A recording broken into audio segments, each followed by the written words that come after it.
आपका चंदा वापस कर दिया रामलला वालों ने अयोध्या में चमारों का। देखिए जो चमार लोग चंदा देने जा रहे हैं, मैं सोच उनको चंदा वापस देने के बाद 4-4 जूते या 5 जूते उनको जरूर मिलने चाहिए।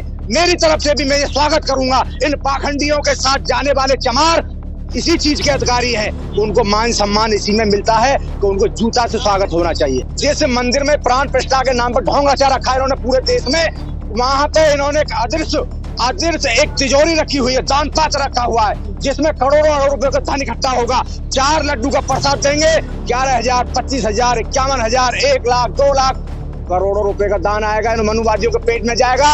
इन्होंने हजारों साल तक अपने खाने की व्यवस्था पूरी कर ली। मैं तो उन लोगों को कहना चाहता हूँ, आज नहीं जागे तो कब जागोगे मूर्खों। तुम्हारा सब कुछ छिन गया, तुम्हारे बच्चों की आबो हवा लुट रही है, तुम्हारी शिक्षा छिन रही है, तुम्हारे अधिकार छिन रहे। अरे अब नहीं जागो तो कब जागोगे नालायकों। ये डरे हुए हैं, इनको ये पता चल चुका है चमार ऐसी कौम है, इनको पता है भीमा कोरे गांव में 500 महार चमारों ने 28,000 पाखंडियों का कत्लेआम कर दिया था। ये हमारी ताकत का इनको एहसास है। जब भी इस देश के अंदर क्रांति आएगी, जब भी इस देश के अंदर बदलाव होगा, उस बदलाव में चमार कौम सबसे आगे खड़ी नजर आएगी। ये लिख लेना। सटीक खबरों का सीधा असर। आप देख रहे हैं एनसीआर समाचार, खबर भी असर भी। जितने मुगल 900 साल राज कर गए, सब उनको आगे बचा लेते कर में राज था। अगर इनके वेदों में इनमें इतनी शक्ति थी तो उनको बचा लेते ना आके। उन्होंने वेद नहीं पढ़े, पुराण नहीं पढ़े, ग्रंथ नहीं पढ़े। चमार एक जागरूक कौम है, पाखंड में नहीं जाएगी। चमार पड़ेगा बुद्ध को, चमार पड़ेगा अम्बेडकर बौद्ध को, चमार पड़ेगा लल्लई सिंह यादव को, चमार पड़ेगा पेरियार रामास्वामी पेरियार को। कभी भी चमार पाखंडवाद अंधविश्वास को नहीं पड़ेगा, इनके सामने नहीं झुकेगा। जब चाहे जहां चाहे आ जाए, हम इसे मुकाबला करने के तैयार है। ज्ञान के आधार पे हम इनका कभी भी मुकाबला करने के तैयार है, जब चाहे जब आ जाए। आप मंदिर में तो घुस नहीं सकते। हम देखिए, ये बहुत बड़ी साजिश थी मनुवादियों की। जिस मंदिर में इन्होंने बौद्ध मठों को तोड़ के मंदिर बनाया था, उसमें सारे बौद्धों को जब इन्होंने संघर्ष से बचने के लिए इन्होंने एक साजिश रची थी कि अगर यदि ये अम्बेडकरवादी बौद्धिस्ट जो लोग इस मंदिर में आएंगे तो वर्ग संघर्ष होगा, लड़ाई होगी। इसलिए इन्होंने मंदिर का रास्ता हमारे लिए रोक दिया। अगर जाएंगे तो बौद्ध को हम पूज रहे हैं, उसको हमने भगवान बना रखा काल्पनिक, किसी को ब्राह्मण बना दिया, किसी को देवी बना दिया, किसी को विष्णु बना दिया। तो इसलिए उन्होंने उस डर के मारे हमको मंदिरों से दूर रखा। आपका चंदा वापस कर दिया रामलला वालों ने अयोध्या में चमारों का। देखिए जो चमार लोग चंदा देने जा रहे हैं, मैं सोच उनको चंदा वापस देने के बाद 4-4 जूते या 5 जूते उनको जरूर मिलने चाहिए। मेरी तरफ से भी मैं ये स्वागत करूंगा। इन पाखंडियों के साथ जाने वाले चमार इसी चीज के अधिकारी हैं, उनको मान सम्मान इसी में मिलता है कि उनको जूता से स्वागत होना चाहिए। क्या चमार का पैसा भी नहीं लेंगे ये? देखिए, चमार का पैसा लेंगे, चमार अपना अधिकार मांगेंगे। चमार अपना अधिकार भी मांगेंगे, अपना सम्मान ही मांगेंगे, उसमें हिस्सेदारी मांगेंगे मंदिर में। जैसे मंदिर में प्राण प्रतिष्ठा के नाम पर ढोंगाचा रखा है इन्होंने पूरे देश में, वहां पे इन्होंने एक अदृश्य एक तिजोरी रखी हुई है, दान पात्र रखा हुआ है, जिसमें करोड़ों रुपए का धन इकट्ठा होगा। 4 लड्डू का प्रसाद देंगे, 11,000, 25,000, 51,000, 1 लाख, 2 लाख, करोड़ों रुपए का दान आएगा। इन मनुवादियों के पेट में जाएगा। इन्होंने हजारों साल तक अपने खाने की व्यवस्था पूरी कर ली। मैं तो उन लोगों को कहना चाहता हूँ, आज नहीं जागे तो कब जागोगे मूर्खों। तुम्हारा सब कुछ छिन गया, तुम्हारे बच्चों की आबो हवा लुट रही है, तुम्हारी शिक्षा छिन रही है, तुम्हारे अधिकार छिन रहे। अरे अब नहीं जागो तो कब जागोगे नालायकों। अरे अब जाग जाओ। जब आपको शिक्षा याद आती है, पहले शिक्षा याद नहीं आती आपको जब राम का मंदिर बन रहा है। देखिए, मैं किस को जगाऊं। अगर मीडिया वाले लोग, मेरे आप जैसे लोग जगाने को काम कर रहे हैं, तो ये बहुत मैं आपको धन्यवाद देना चाहता हूँ। जितना आपने देश में संघर्ष किया है, हमारे जैसे लोगों को आगे तक आवाज पहुंचाने के लिए संघर्ष कर रहे हैं। इन लोगों की आंखें खुलेंगी, जरूर खुलेंगी, जब इनको सोते हुए के चूतर पर लात लगेगी, जब इनको सामने खड़े होने से भी धुतकार कर भगा दिया जाएगा। अच्छा, हमारे देश में चमारों की रेजिमेंट रही है, महार रेजिमेंट रही है, पेशवाओं को भी मारा था, फिर भी इतने कमतर क्यों आंक रहे हैं खतवाचक चमारों को? देखिए, कम नहीं आंक रहे हैं, ये डरे हुए हैं। इनको ये पता चल चुका है चमार ऐसी कौम है, इनको पता है भीमा कोरे गांव में 500 महार चमारों ने 28,000 पाखंडियों का कत्लेआम कर दिया था। ये हमारी ताकत का इनको एहसास है। जब भी इस देश के अंदर क्रांति आएगी, जब भी इस देश के अंदर बदलाव होगा, उस बदलाव में चमार कौम सबसे आगे खड़ी नजर आएगी। ये लिख लेना, मैं आपको मीडिया के माध्यम से कह देना चाहता हूँ। आज भी आगे चल रही है, लग रहा है। बिल्कुल, मैं आपके पूरे भरोसे के साथ कह देना चाहता हूँ।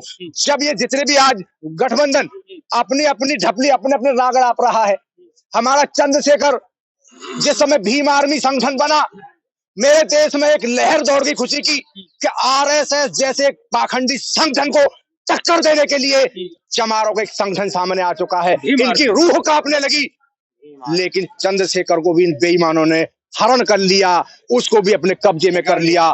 चंद्रशेखर ने जब एएसपी बनाई, एक विभीषण की भूमिका में चंद्रशेखर हमें नजर आने लगे। हमें जब रावण थे तो हमें बड़ा फख्र महसूस होता था, जब चंद्रशेखर रावण था तो हमें फख्र होता था, एक ईमानदार रावण हमारे बीच में आ गया, वो फिर हमारे मान सम्मान को बचाने की लड़ाई लड़ेगा। जिस समय चंद्रशेखर विभीषण की भूमिका में आए, तब से हमारे समाज का मान सम्मान पॉलिटिकल लेवल पे हम बट गए, टूट गए। मैं चंद्रशेखर से कह देना चाहता हूं, अरे भाई चंद्रशेखर अभी भी वक्त है, अभी भी बहन जी की शरणागत आ जाओ। ये हमारी लड़ाई आने वाली पीढ़ियों की लड़ाई है, आज नहीं समझे तो कब समझोगे। एक एक करके सब्र का नंबर आएगा। ये मनुवादी कभी हमारे हजारों साल से नहीं हुए, तेने इनको अपना कैसे समझ लिया, अभी भी वक्त है, समझ जा। मैं आपसे हाथ जोड़कर निवेदन करता हूं चंद्रशेखर भाई, अपनी सारी टीम को लेके बहन जी के साथ आ जा, एमएलए एमपी बन के अपने समाज की सेवा कर ले। बीएसपी को खत्म करने को ख्वाब मत देख। बीएसपी को उस मान्यवर कांसी राम जी ने खड़ा किया था, जिसको आप नाम लेके एएसपी को चला रहे हो, ये एक धोखा है।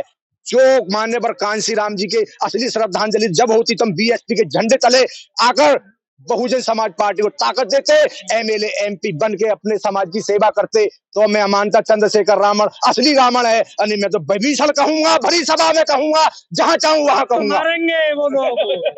देखिए, मुझे फिक्र नहीं है मरने की, न जीने की तमन्ना रखता हूँ। तुम मारो मुझे, कब मारोगे, मैं कफन साथ में लेकर चलता हूँ। अरे मैं वो नहीं जो डर जाऊंगा, मैं वो नहीं जो डर जाऊंगा, मौत जिस रोज आएगी मैं मर जाऊंगा। अरे मेरे बहुजन के साथियों, कुछ मैं मुझे याद रखोगे तुम हमेशा, मैं कुछ ऐसा कर जाऊंगा। अच्छा, ये जो बाबा हैं राम भद्राचार्य, किताब भी नहीं पढ़ पाए, हमें लगता है कि मनुस्मृति पढ़ लियो इन्होंने, या ग्रंथ पढ़ लियो, वेद पुराण पढ़ लियो, जातिवाद का जहर कैसे चला गया इनके अंदर? देखिए, मूर्खों की कोई भाषा नहीं होती, मूर्खों का कोई ज्ञान नहीं होता। जो उनकी जबान पे आया बोल दिया। उन्होंने भी सुना होगा मनुवादियों के बीच में का चमार कौम हमारे प्रति बहुत आक्रोशित है, इसलिए उन्होंने चमार के प्रति अपना जहर उगल दिया। तो ये वो नाग हैं जो इनके अंदर जहर भरा हुआ है, वो हमें डसने की हमेशा कोशिश करते हैं। एक और बाबा है बाबा रामदेव, वो कह रहे मैं ओबीसी नहीं हूं ना मैं यादव हूं, मैं तो अग्निहोत्री ब्राह्मण हूँ। देखिए पैसा ऐसा ही चीज होता है, जिन्होंने अपना मानसिक तौर पे गुलामी, अपना मानसिक संतुलन बिगड़ जाता है, जो अपने पैसे में जो पैसे पे जो बैठा हुआ है, उसको भी अब एहसास होने लगा है कि तू तो ब्राह्मण हो सकता है। ब्राह्मण उसके शरणागत है, ब्राह्मणों को लाखों करोड़ों रुपए दान दे रहा है, तो वो तो ब्राह्मण होने को उसको तो कोई कहते ब्राह्मण बन जा भाई, कोई अंतर नहीं है। ये सब जालिम सब डबल जालिम बन जाते हैं। इस वजह से बहन जी ने जो कड़वे अनुभव रहे हैं अभी तक, उसके आधार पर बहन जी ने निर्णय बिल्कुल सही लिया है और हमारा समाज उसका स्वागत करता है। हम किसी के इस्तेमाल करने में नहीं आएंगे, जो हमें वोट ट्रांसफर कराएगा हम उसके साथ अपना वोट देंगे और बहन जी के निर्णय का हम स्वागत करते हैं, मेरा समाज स्वागत करता है। और बड़ी बात बहन मायावती ने कहा कि जिस तरीके से बार बार बहुजन समाज आज तक वोटर बनकर आया है, हम अलग लड़ेंगे और उस भूमिका में रहेंगे कि अगर केंद्र की सत्ता में 24 में आवश्यकता पड़ती है तो बहुजन समाज पार्टी उनको अपना समर्थन करेगी। एक बड़ा सवाल है कि क्या इंडिया गठबंधन वाकई में अगर दलित पिछड़ों की राजनीति करती है तो बहन मायावती को प्रधानमंत्री का चेहरा क्यों नहीं घोषित करती है? देखिए, इनकी सोच हमेशा मनुवादी रही है और जिस समाज ने हजारों साल से दास्तां झेली हो, दुख दर्द झेले हो, जिन्होंने इतना हमारे साथ भेदभाव किया हो, वो हमें कभी भी इतनी हिम्मत वो नहीं दिखाएंगे कि बहन जी को एक दलित होने के नाते, महिला होने के नाते देश का प्रधानमंत्री के लिए नामित कर दे। इनकी इतनी हिम्मत नहीं है, क्योंकि अंदरूनी तौर पर ये बड़ी नफरत करते हैं। ये किसी भी दलित को देश की राजनीति में शिखर पे पहुंचाने से हमेशा ये चिढ़ते हैं और ऐसा इनका इसी वजह से ये हमारे समाज की ये जो दुर्दशा हो रही है उसके लिए यही जिम्मेदार है।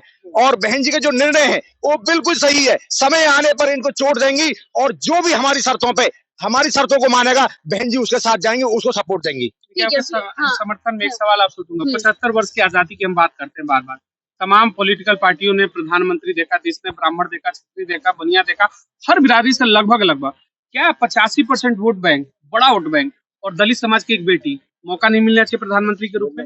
मिलना चाहिए, मौका मिलना चाहिए। समय यह है कि ये 85% जब बौखला जाते हैं तो इधर उधर भाग जाते हैं। अगर ये समर्थन दें तो हमारी बहन मायावती प्रधानमंत्री का मौका मिले।